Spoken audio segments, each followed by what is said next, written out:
Welcome to Zisodel TV. Kindly subscribe, share, and like for latest updates and news.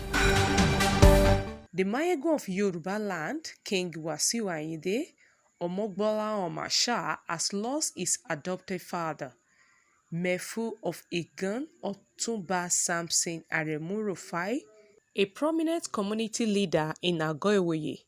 Otumba S.A. Rufai J.P., who passed away at the age of 84 years. Otumba Rufai died in the early hours of Wednesday, 26 January 2022, after a brief illness.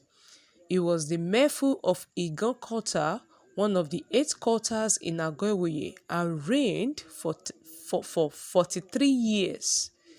It should be noted that Otumba Samson Rufai assumed the position of Igan Quarter in 1979, and during his time recorded many gigantic developments. And from our side here, we greet K1 the ultimate, that may God give him the fortitude to bear the irreparable loss. I will say, may the soul of the departed rest in perfect peace.